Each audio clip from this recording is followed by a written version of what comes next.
Mr. Seshagiri Rao joins us. Now it's a delight to have him back on ET now. Mr. Rao, good morning. Thank you for joining us. One side, I'm sure you're happy and delighted because steel prices have gone higher. But on the other side, iron ore prices have also hit an all-time high. So where would you balance? Raw material prices have gone higher and finished product prices have also gone higher. Both of them are not in our control. It is determined by the markets. What is very encouraging is that steel demand recovery, both in India and also overseas.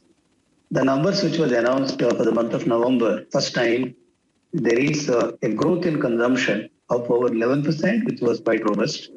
So we expect this demand recovery momentum will continue in future. Over and above that, the government of India steps to revive the manufacturing is very good for the steel sector. Even in the second quarter, we are seeing a positive growth in manufacturing.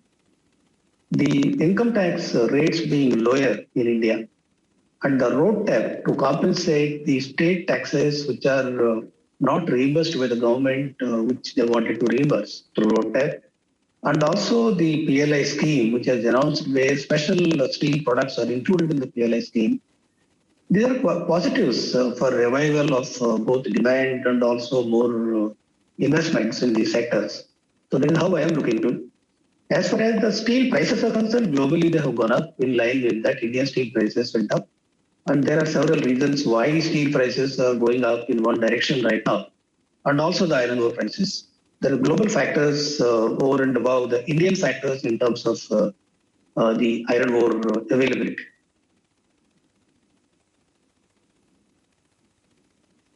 When you speak to your buyers, big auto companies, big machinery companies, how exactly are they indicating to you for future demand? What is your understanding of where the inventory levels are there in the steel industry? Steel industry, the inventory levels are coming down. The numbers as of 1st of April were 13.3 million ton, the Indian industry overall steel inventories, which has come down to 10.8 million ton as on 1st of December. So inventories are coming down in India. Therefore, the demand is quite robust in India. When we talk to our customers, particularly the steel user industry, starting from construction, real estate, and infrastructure sectors, which consume 60% of the steel in India, automotive, which consumes around 8 to 10%, or other sectors like packaging, white good industry, or roofing, solar, packaging. These sectors, if you see, I think there is a very good recovery in the steel demand side. All the projects which were stopped during the lockdown period, they were restarted. So that is reviving the steel demand for long products and to some extent flat products. So automotive industry, if you see, either you take tractors, you take two-wheelers, or you take passenger vehicles, you take light commercial vehicles, there is a good positive traction we are seeing. Only medium high commercial vehicles, it may take some time for recovery. Otherwise, automotive is showing promise relative to what we have seen in the last 2 years. Over and above that, the rural sector, retail sector, and also the bearings, which is from railways and from other industries, there is a good demand which is coming in.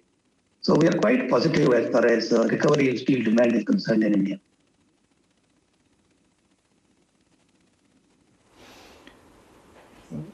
Steel companies, or in fact all metal companies, they follow two methods of business. One, sell in the spot market, and B, go for long-term contracts. Given that we've seen a V-shaped recovery, a classic V-shaped recovery in steel prices and in steel demand, how should your shareholders look at it? Steel sector is cyclical in nature and also very highly capital intensive industry.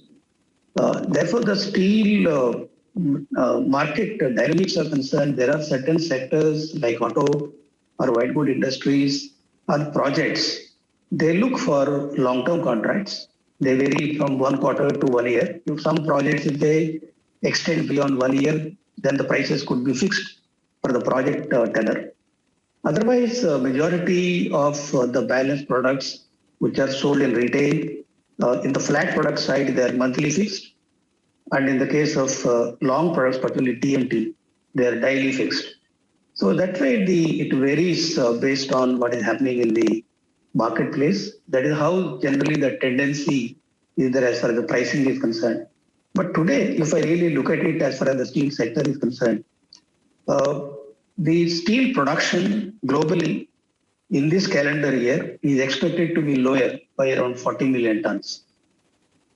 In that, if I exclude China and then look at the overall steel production, there is a 100 million ton lower production in the rest of the world. That means there is a contrast in the overall production side between China and the rest of the world. Look at what China has done as far as total supply is concerned. There is a 40 million ton overall shortage that is created by China. Their imports were higher by 27 million tons. Their exports were also lower by 13 million tons, overall 40 million tons of lower availability of steel from China.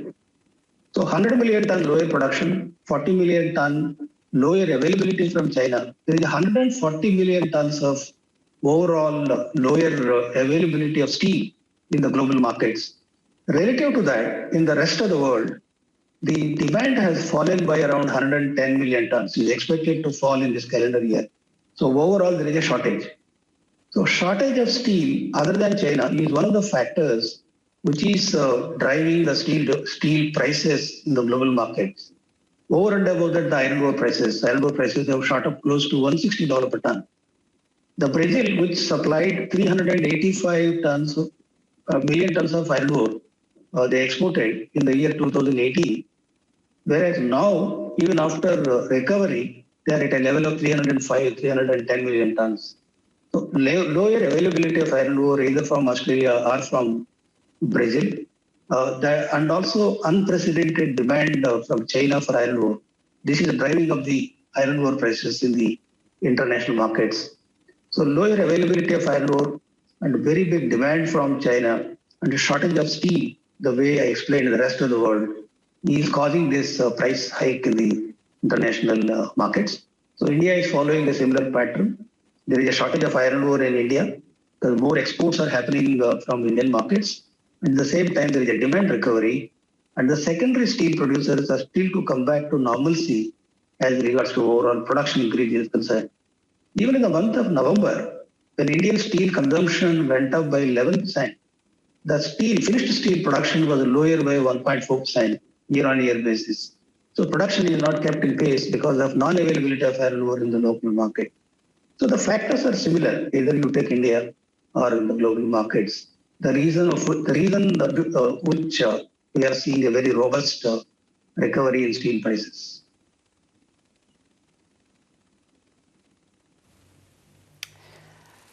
Okay, thanks for putting that in a detailed context for us, Mr. Rao.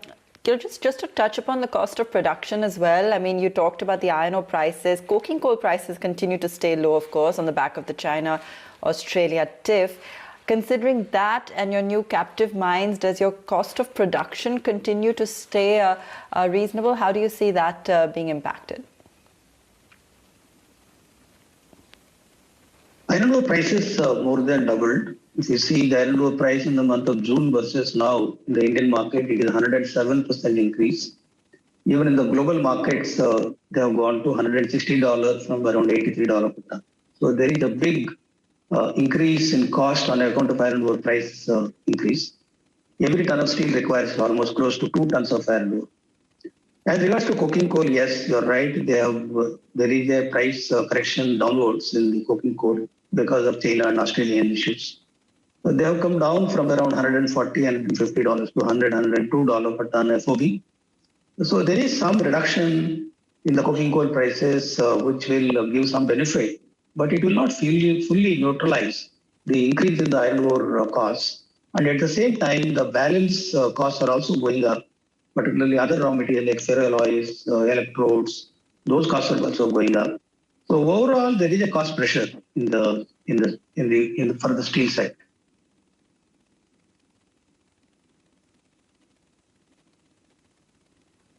Sure.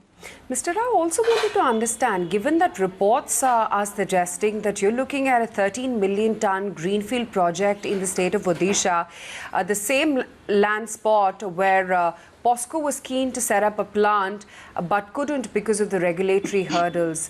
Do you anticipate any such thing? JSW Steel today has implemented more greenfield and brownfield projects in several states. So therefore, we are successful in execution of large capital-intensive projects in India. So we do not expect any such problems when we take up the greenfield project in Orissa. It is our long-term vision that we wanted to be a 45 million ton steel company in India. When Indian steel capacity as per 2017 steel policy goes up to 300 million tons. So we are moving in that direction. So we are now right now focusing on our brownfield. Thereafter, we will take up this greenfield.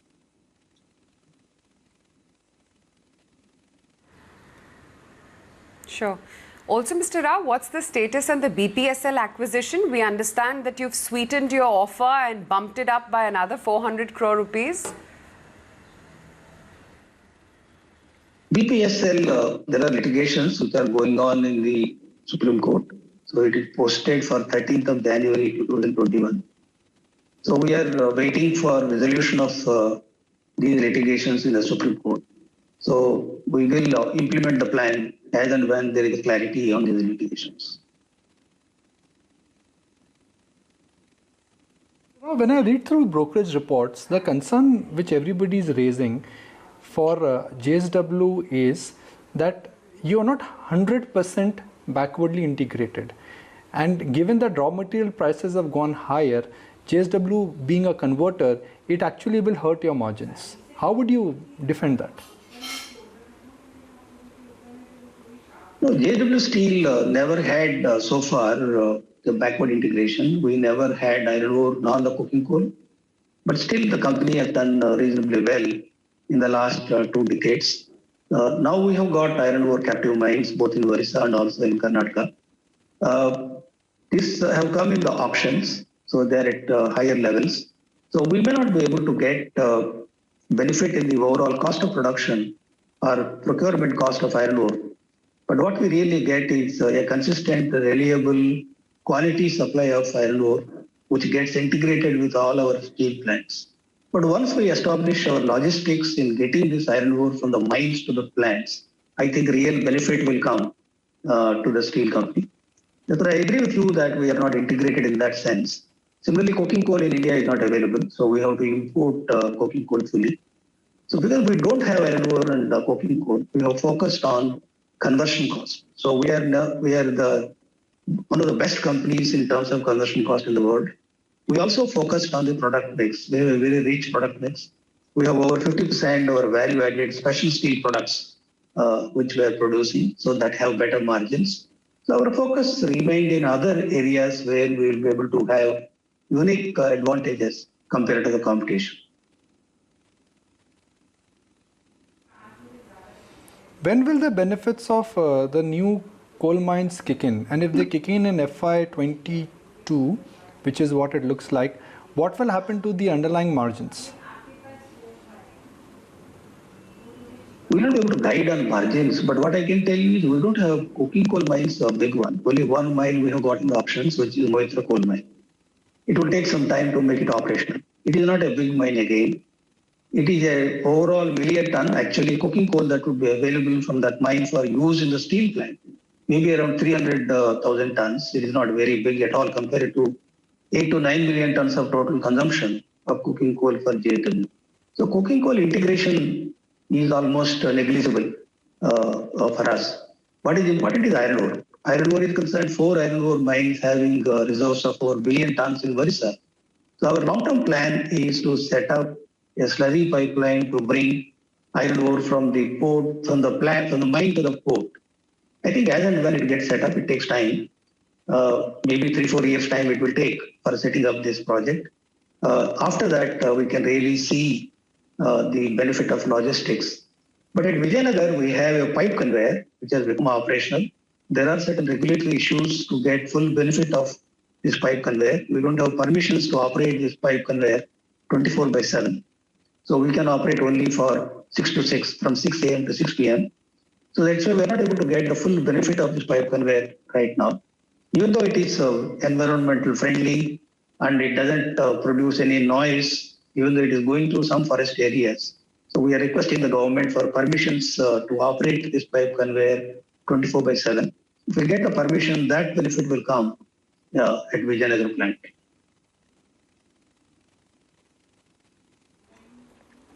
Okay, closing comments. Could you broadly tell us that what is your current capacity utilization, and do you see visibility in terms of demand and capacity utilization for next 6 months?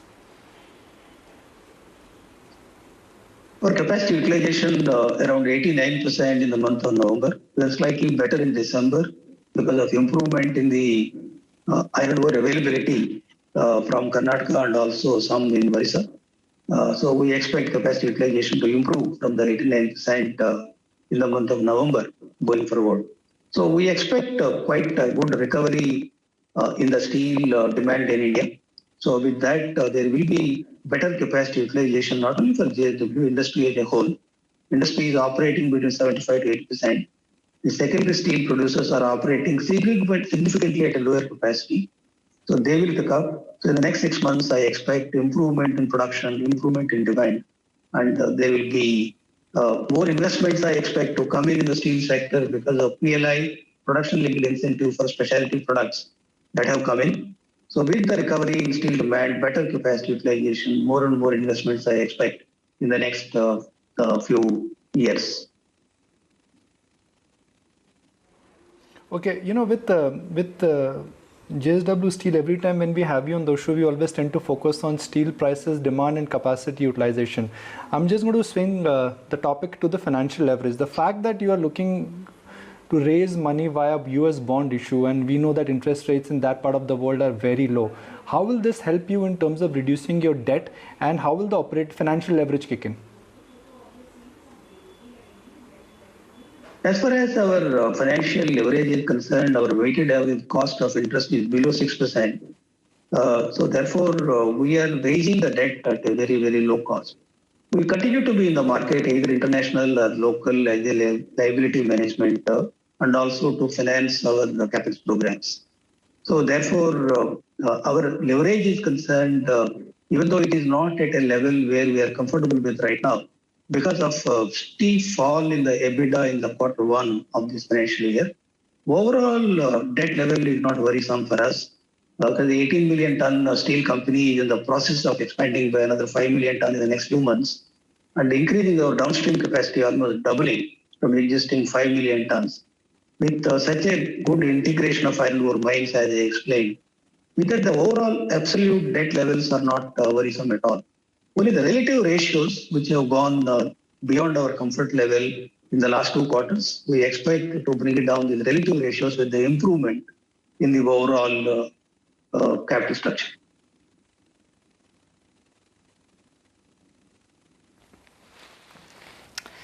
All right, Mr. Rao, we'll leave it there. Good chatting with you today and getting that detailed discussion going on the way trends are shaping up. Thanks so much. We're going to take a very quick break. On that note, back with more on the other side.